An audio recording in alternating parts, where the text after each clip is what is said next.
Hello, my fellow humans, and welcome to the Cyber Pulse podcast.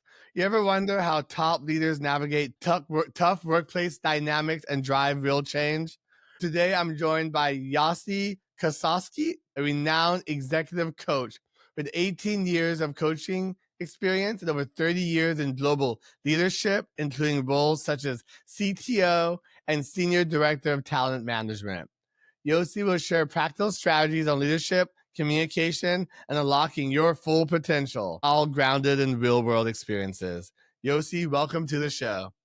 Thank you, man. I'm really happy to be here, Justin. Would love to tell us a little bit more about how you're communicating with people out there, how you're helping them kind of go down the road of leadership and your experience. Yeah. So, what I find myself focusing a lot or coming back to with people that I'm working with as a coach is around our communication skills. And what's funny about it is communication is something that we're doing all the time. And it seems to me that we all kind of operate on the belief or understanding that when I'm talking, you understand me. And when you're talking, I understand you. Okay. But then, let's say specifically in a work environment, people are finding that I've asked you to do something, but what I get back is not what I asked for. Or, we had a discussion and I thought we had an agreement, but then I see that that's not what you're doing. And all these types of frictions are showing up where we might not understand that the root cause is communication not working or communication misalignment. But ultimately, that has been my experience. And that when we can take more care and use intentional techniques around ensuring that I am understood and that I understand you, all of a sudden the work experience shifts dramatically and people start to feel understood. They start to get the work done that they're expecting. There's less redo, there's less frustration, there's less feeling of getting it wrong or blame or things like that. So that's how I'm using communication or supporting leaders in improving their communication to get those types of outcomes. That is amazing. So you're telling me that people don't communicate well out there in the real world, that what I say to them, they don't understand what I mean by what I say? That's interesting. I feel like I see that all the time. All right. Then we're on the same page. So with that, what are some strategies or techniques that you're talking about to kind of mitigate people to help people understand from what I'm saying to interpret that into actual actionable advice? Yeah. Okay.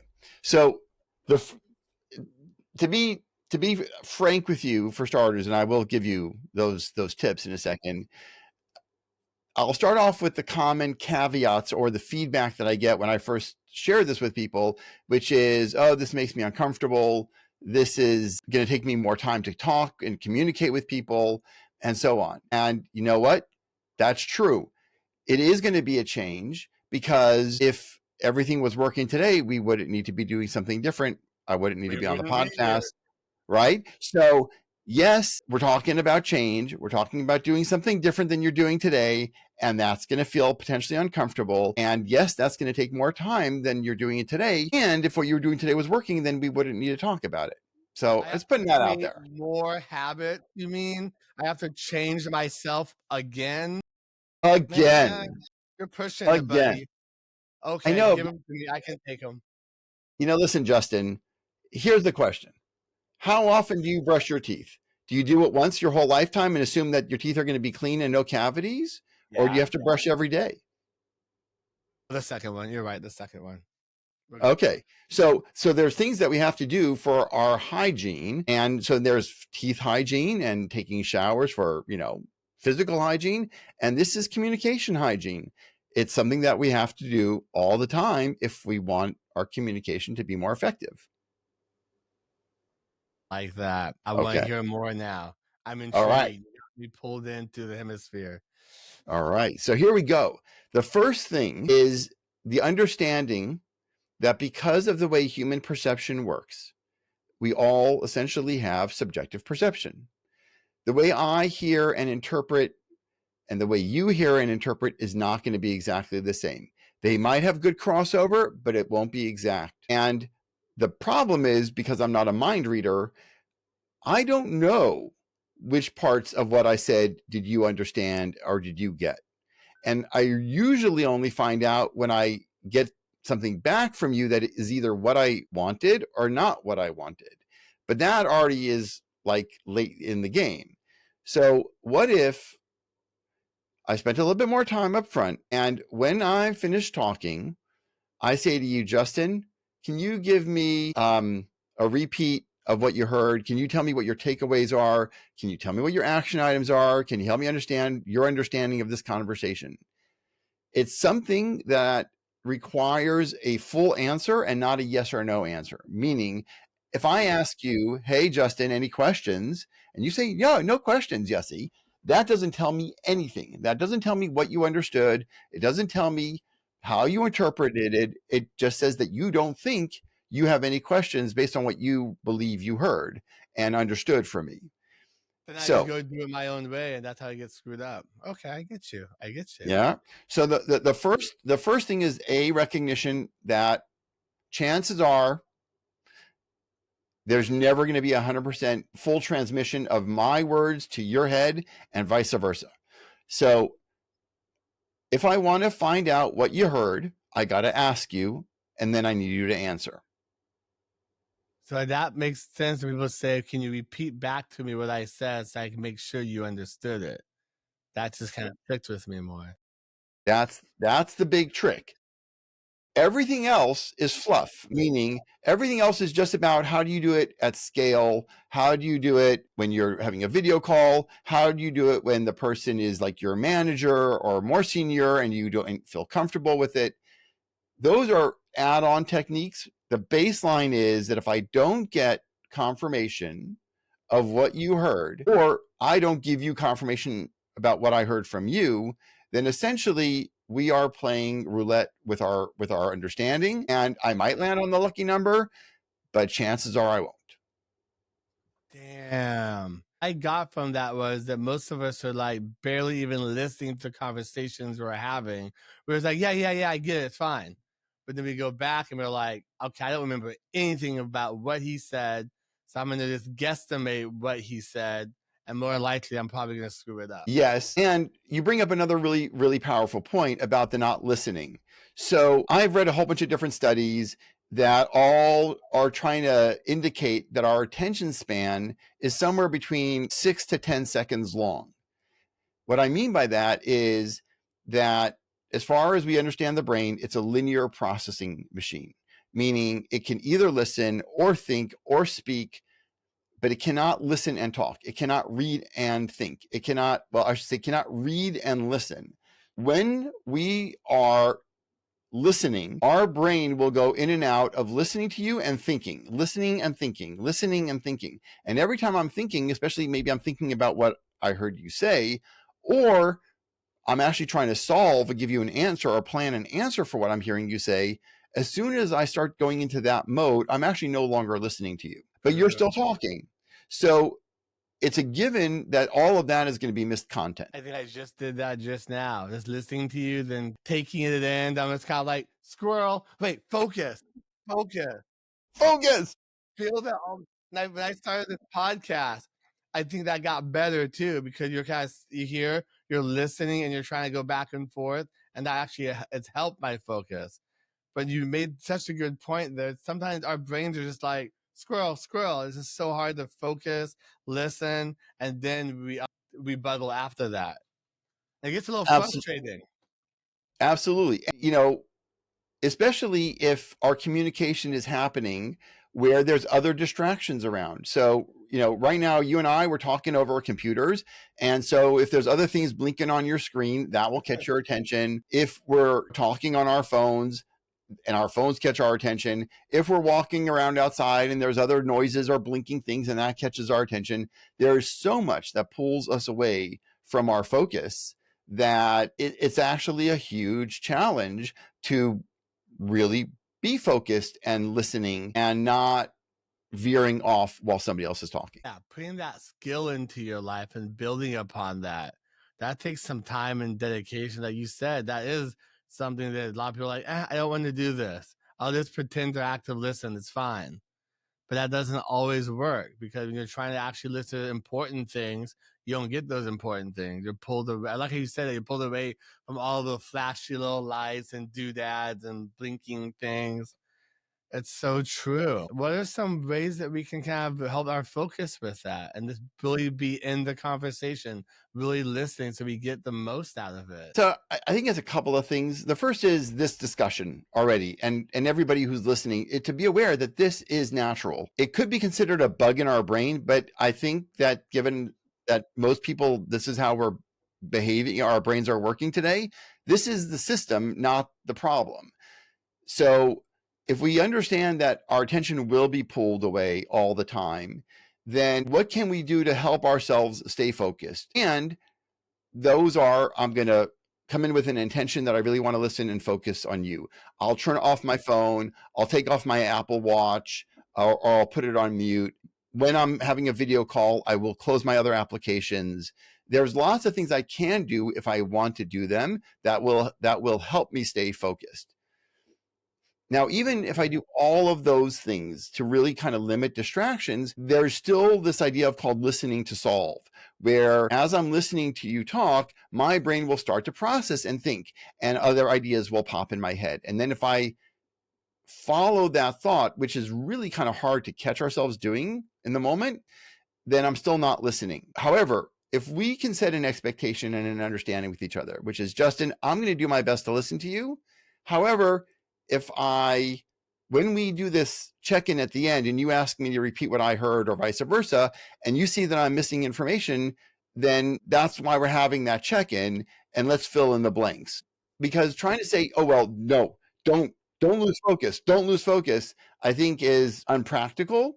So it's making sure we do that check-in at the end that will help us uncover and close the gap. Ooh, I'm gonna have to try that in my life now. I think about it and I have conversations with people. I'm just like this, and like I'm coming back in the conversation, then I'm like this again, like do, and it's really hard. It's not that you don't disrespect that person, you respect them. You want to listen, you want to understand, but it's just our minds, just like you said, they go into different directions, and it's just hard to give them that focus, that respect, just to understand what they're saying without, like in my brain, for example, I'll be like, oh, but I have so much to say. I want to say it.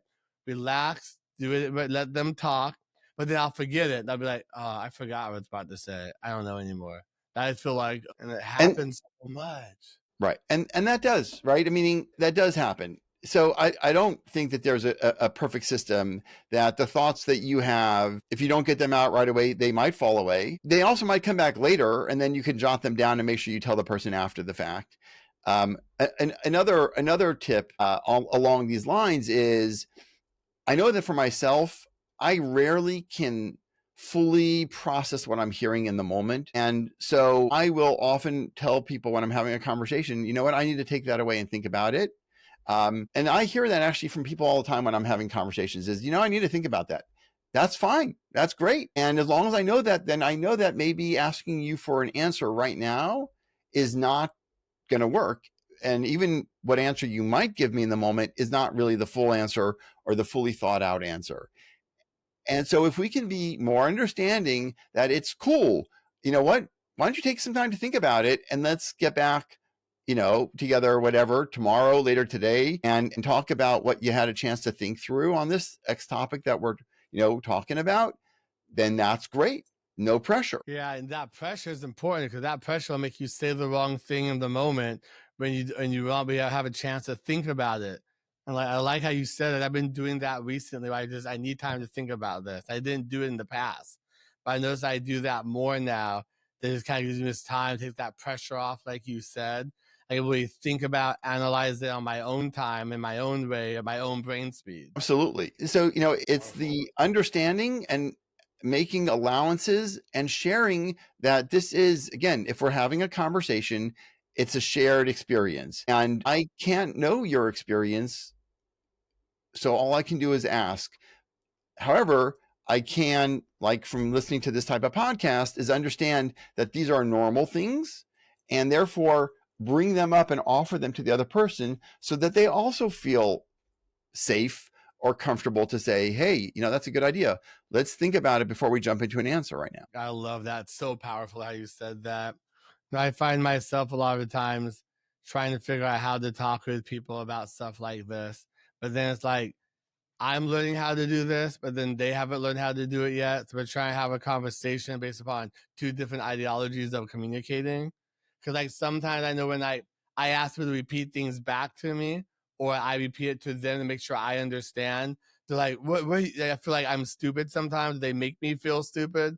I'm just repeating it to make sure I understand what you're trying to say. And people don't really take that in very well. They look at it as kind of a negative thing. And that's the most common feedback I get when talking about this skill is I don't want to make others feel stupid by asking them. And so a simple, what I think is a relatively simple way to initially bridge that is to say to the person, like I'll say to you, Justin, I'm working on my communication skills. I've gotten feedback in the past that I am not always as clear as I think I am. So it would really help me if you could give me some input on what you heard or your understanding. And that way I can know if I wasn't clear. Oh, that's gold right there. I like that. I feel we had better communication like this, there'd be a lot less misunderstandings. Because like communicating is one part, but the comprehension part people forget about. Like, oh yeah, I communicate all the time, but do you comprehend what's being communicated to you? That's like kind of the new word I put in my vocabulary: comprehension. And that could be hard because, like you were saying earlier, our brains are just all over the place. Right. And I love the word comprehension because it really encompasses so much of the challenge.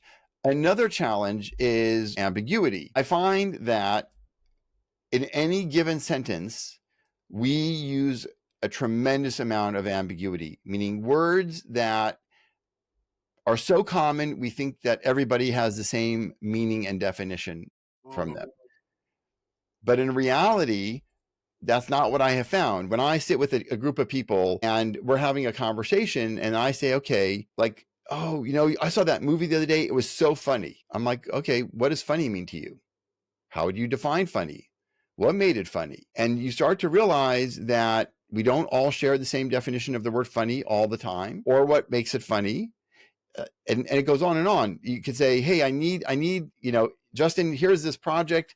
Here's, all the details about it. I need it by the end of the week. When's the end of the week? Ooh, it blew my mind there.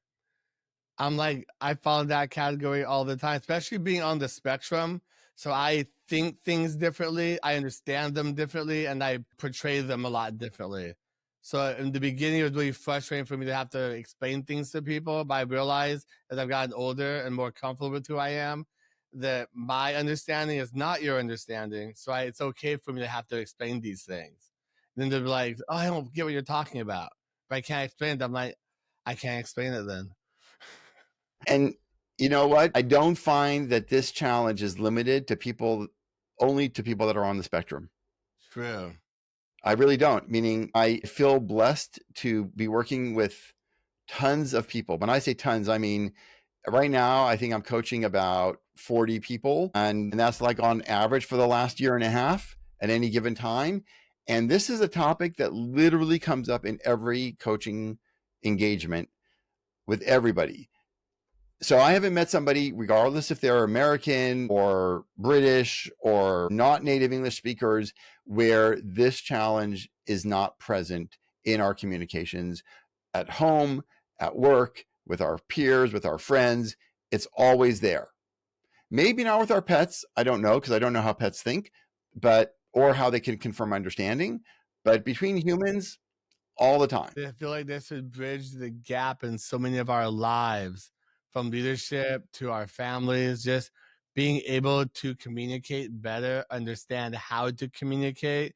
And like you were saying, that everyone communicates differently, understand things differently, that to have this training and this knowledge and just to do a little bit more each day will like profoundly change your lives from what you can achieve, what you can ask for. It's everything. Why aren't more people doing it? I don't really know the answer to that question. I can tell you the feedback that I get is the ones that we've talked about. It's not comfortable. Yeah. It takes more time. It takes more effort. Someone once asked me, so how often do I need to do this? And I answered, well, how often do you want to make sure you're understood? Just like 1 or 2 times a month is fine. It's okay. Hey, listen, whatever it is good. As long as you know that if you want to be understood, confirming that you are understood is the only way to go. I know for some of us, it's going to be more challenging than others, but we just have to start somewhere. I can say from my experience, like I used to have a speech issue from being on the spectrum. Like when I started this podcast, it helped me find my voice, helped me learn how to communicate more. And now having this conversation with you to even go deeper with that, to just repeat things back to people, make sure they understand it. I feel like this is going to help me even go forward more in my life, business, and as a leader. That's amazing. I don't know what you were like before, Justin. You're fantastic now. We won't go to that very, very dark place on the other side of the mountain. Simba, don't go there. Simba, don't go there. Well, I hear you. And I'm sorry if it was a painful experience, which it kind of sounds like it was. It was. I had to kind of go through and heal. And I had this conversation with a friend the other day. There are these things that you go through that are painful, but that's because you don't have the control. You're giving that control to other people, to how they can treat you, how they come off to you. You have to take that control back by finding your voice, communicating like we're talking about. When you find your voice and you have that control back, then you can't go that dark place or have people bring you that dark place anymore.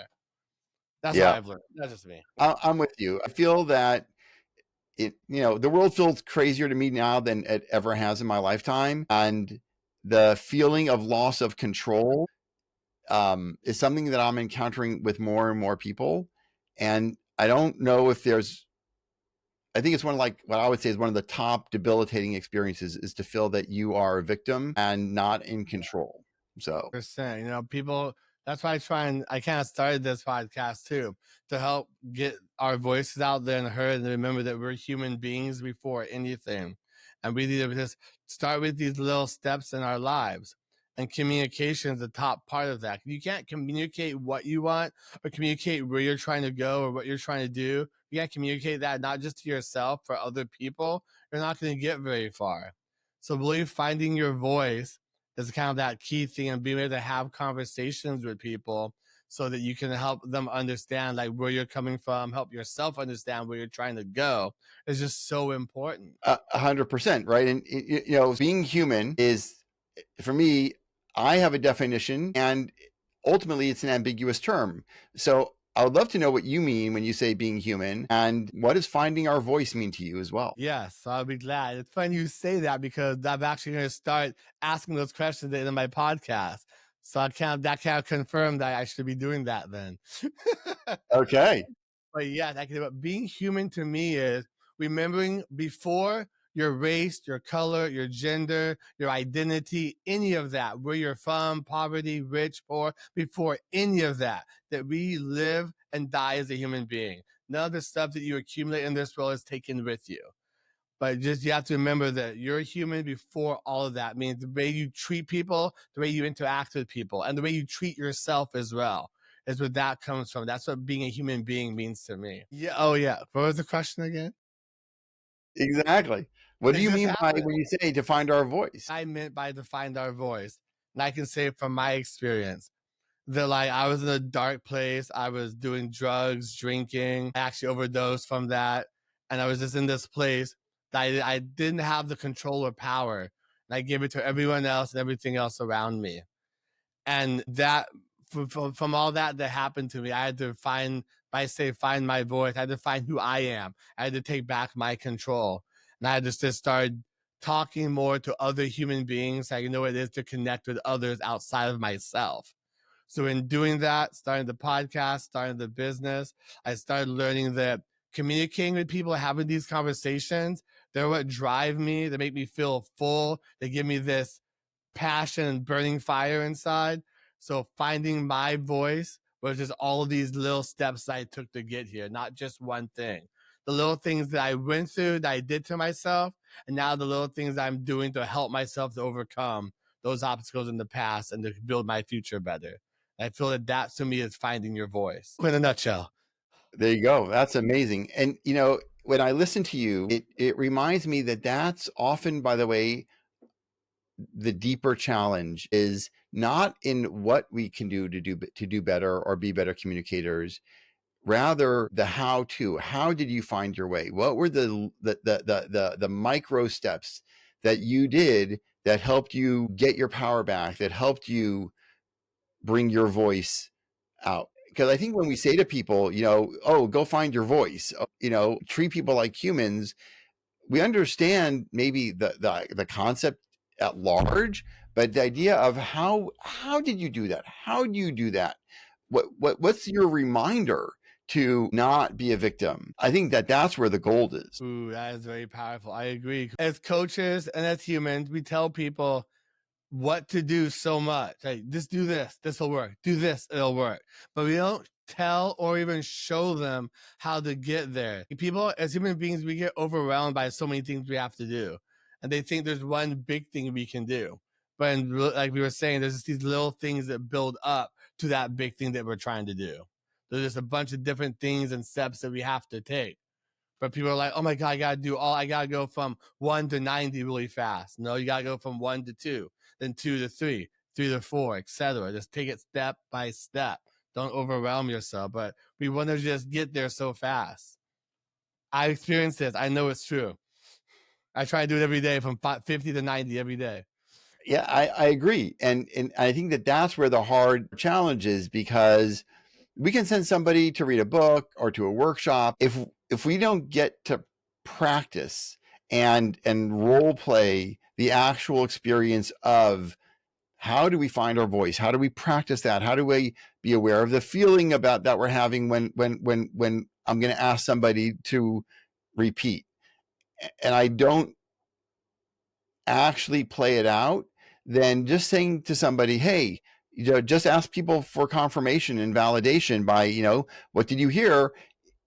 That's a what to do, but how do you actually figure out how you want to say it, how you deal with the discomfort of saying it, how you practice it, how you try to create a space for it? To me, that's where the real challenge is. It is, yes.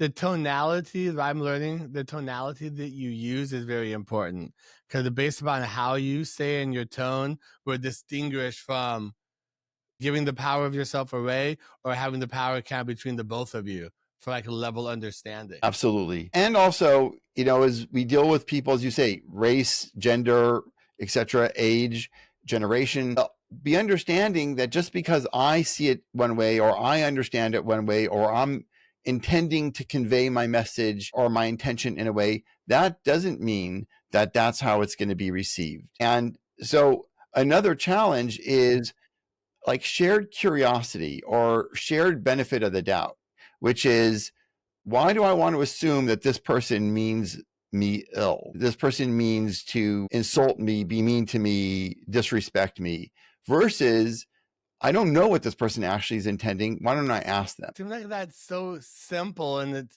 such an easy thing to say, but it's just not an easy thing to really put into action. I mean, you have to practice, like you're saying, we have to practice that. Yes, we do. There's that. Say it again. We have to change our default mode. We do have to change our default mode. And it's I think that there's a bit of it that's autonomic or automatic, which is that we can get triggered, and learning how to take a space between feeling triggered and acting on it is again easy to say, hard to do. And so, there's a lot of techniques out there. If anyone does a Google search or an AI search on how do I take a pause between being triggered and acting, you'll see there's lots of advice. For me, my favorite one is taking a deep breath. So when I feel my heart rate go up or my face get red or my chest tighten, I'm working on training myself that is a reminder to take a deep breath before I do anything else. That's actually powerful, and because breath work is very important. I've learned that through martial arts. If you let it out too fast, you're gonna hyperventilate. You gotta let it out slowly, and it actually calms you down. But right, when you're in the moment, you're like, "Let me just do my breath work." Hold on, that doesn't really. You have to really kind of conceptualize that a little differently. 100%. But what I've discovered is most people don't really like it. Doesn't, it's not odd in the moment if somebody asks me a question or says something and I take a breath before I respond. No one's like, what are you doing there? No one's This ever is said so that to me. normal. Yeah, this Yeah, is I know I've heard people say that to me too, like, take a pause, relax, so you can kind of, like, sound more, like, professional, like you know what you're talking about, but it doesn't sound normal to me. It's more, "Go, go, go, go." But breathe, you're right, but then it sounds a little more communicative, but it's it just gives us not more time to think before we answer. Yeah. um, right, as you say, it calms us down a little bit. And there's our, honestly, this is why I feel blessed to do what I do. There's a lot of sub skills under here about how to grow our awareness of, where are my triggers coming from, what can I learn about myself, how to understand why I tend to react in certain situations the way that I do. And I'm happy to talk or work with anybody if they're interested in discovering that. Yes. If we just want to operate that this is me and I'm not going to change and I can't do anything about it because this is me, then this is me. Yeah, that's a very dangerous place I feel to operate. Because I always talk about as human beings, we need to heal ourselves. Whatever that means to me or to you is different. But when I say healing, I mean, we need to go through these very vigorous steps from going from the darkness into the light and making peace in between so that we can actually operate from a different place for ourselves. That's not reactive, but being more proactive about our life, about the people we influence, the people we talk to. But that healing process is such a powerful thing. And this that would be a good part of that process too, even to get to this point of communicating better. Because you work on yourself, these things kind of fall into place as well, and a little bit more. I agree. I agree. What I'm hoping is that, the listeners will think about breathing before responding. We'll think about confirming understanding more. We'll think about, oh, if I assume that everybody just understands me and I understand everybody else, I'm probably going to be wrong, at least a little bit. And if it's important for me to make sure that I'm understood, or if it's important for me to make sure that I understand, then I can do something about it. 100%. It's like the ball is now in your court. You choose. Exactly. Well, Yosi, I want to thank you for coming on here today. It's been a phenomenal conversation. I know you changed my life. I got to go back and watch it a couple of times now, to really listen, fine tune everything for myself. Before we go today, is there anything that you'd love to leave our audience with? And I won't go over about what being a human being is because we already touched on that one. Maybe I'll switch it around a little bit. Anything you'd like to leave us with and where they can reach out to you? Yeah. So I think my feeling of what's on top of mind is kind of what you were saying about the victim piece. If we are feeling that way, if we're feeling that some of our choices have been taken away from us, then talk to somebody. Don't stay locked in that mindset and keep that thought going without sharing it with somebody and talking it out. Because even the act of talking to somebody about how I feel, not like bitch, moan, and whine about it, but rather to just get those thoughts out and clear, that can be very helpful. And the second point about reaching out to me is right now, the best place to find me is on LinkedIn.